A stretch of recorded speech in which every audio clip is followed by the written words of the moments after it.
So, anyway, sino po yung ngayon lang a-attend ng presentation? Pakisabi naman sa kanila, welcome. Welcome! Welcome po sa I Am Worldwide. Ako po si TJ. Ako po yung magpapaliwanag sa inyo kung ano yung produkto at the same time, paano po natin ito magagawang business. So, yun po yung task ko ngayong hapon na to. Kaya po kayo nadala dito ng kakilala nyo kasi may ginagawa kami business na gusto po namin i-share sa inyo. Kung mai-interest lang kayo. Pag hindi po kayo na-interest, walang problema. At least nakakilala na lang tayo lahat. Okay lang ba sa inyo yun? Yes! Ayan. Alam nyo po, sa family namin, sobrang laking tulong ng barley. Kanina nga, papunta po dito, may nag-chat sa akin, sabi niya, thank you talaga dun sa barley na na-share mo ha. Ngayon, 3 times a day na akong dumudumi. Oo. Kasi, sa bahay po kasi namin before, ang daming constipated. Alam niyo po yung hindi nakakadumi araw-araw? Yes. Dami pong ganon. Baka meron din dito nun. No? Sino dito yung 3 times a day dumudumi? Once a day. Once a week. Well, alam niyo, delikado pala ang constipation pag pinapabayaan. Kasi alam niyo, for the longest time, hindi ko po ito alam ha. Akala ko yung constipation, normal lang yan. Di ba minsan may mga kapatid ka, may mga kamag-anak tayo na pagka-constipated sila, di ba hindi naman big deal sa atin? Yes. Tama ba ako? O ako lang yung gano'n? Alam niyo, pag lumala pa lang constipation, magigising ka na lang, high blood ka na. Kapag yan hindi mo pa rin pinansin, pinalala mo pa ng pinalala, magigising ka na lang, diabetic ka na. Huwag mo pa rin pansinin, palalain mo pa ng palalain, magigising ka na lang, nagda-dialysis ka na. My God. Saan nagsimula?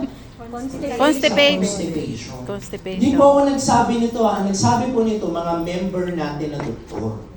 Napaka-importante pala, maintindihan natin. So ako po, I'm very thankful kasi sa bahay namin, lahat regular na dumudumi, pati yung mga may dysmenorrhea, nakatulong din po ang barley. Okay? So, again, alam ko po yung iba po sa inyo dito, kaya po kayo nadala dito dahil sa product din. Tama ba? Yes. So, welcome po sa I Am Worldwide. Ito po yung company na pinasok nyo. Kami po ay merong advocacy. No? We call it HOPE. So, health, opportunity, prosperity for everyone. Ito po ang good news dito ha. Wala pong pinipili dito. Kahit sino ka po, kahit ano ang edad mo, kahit ano ang kasarian mo, welcome na welcome ka po. Basta gusto nyo maging healthy, at the same time gusto nyo po maging wealthy. So this seminar po, para sa inyo po ito. Kung kayo po ay gusto nyo pong mag-improve yung health nyo, at the same time gusto nyo rin pong kumita on the side. Meron ba dito mga mukhang negosyo? Mukhang pera. Mga mukhang negosyo lang, di ba? So kami po naniniwala po kami, health is wealth. Hindi ko po alam kung mag-a-agree po kayo doon. Pero alam niyo po, kahit nasa sa inyo lahat ng pera sa buong mundo, baliwala po ang pera pag merong may sakit sa family. Yes. Agree ba kayo doon? Agree. Kaya ngayong iba, prayer nila, Lord, sana walang magkasakit sa family ko. Yes. Kasi totoo po yun, mahirap talaga pag may nakakasakit. So kami, nandun po kami sa prevention. Yung wala ka pang nararamdaman, inom ka na nito. No? Kasi yung iba baligtad, no? Pag may naramdaman lang, saka lang iinom. Correct. So maganda po, mapalakas na po natin yung katawan natin. Okay? So ayan po, dito po, hindi kailangan ng English, no? Kahit di ka magaling mag-English, walang problema. At kahit na feeling mo, artista ka, pwede ka rin po dito. So sila po ang ating mga founders, si Sir AM, si Ma'am Aika. And tayo po ay may mga branches sa iba't ibang bansa. Katulad ng, meron po tayo sa Japan, meron din po tayo sa New York. Ma'am, totoong New York to ha? Hindi po yung sa Cubao. Opo. Tapos meron din po sa Italy, and meron din po tayo sa Japan, and sa Cebu at sa Davao. May mga Bisaya ba? Yes. Alam nyo ba, wala pa akong seminar na walang Bisaya. Opo, kahit nasa ibang bansa kami, kunyari sa Japan, magtanong ako, sino mga Bisaya? Ang daming Bisaya. Alam nyo ba, nagkalat kayo? Mas madami po kami.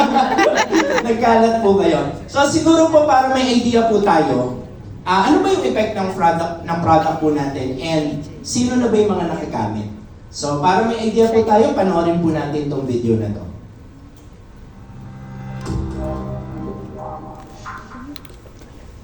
and I'm a 16-year cancer survivor, breast cancer. Ductal carcinoma inside stage 2B po ang diagnosis sa akin. I discovered that the best one, the king of all herbal supplements is of course the young barley powder.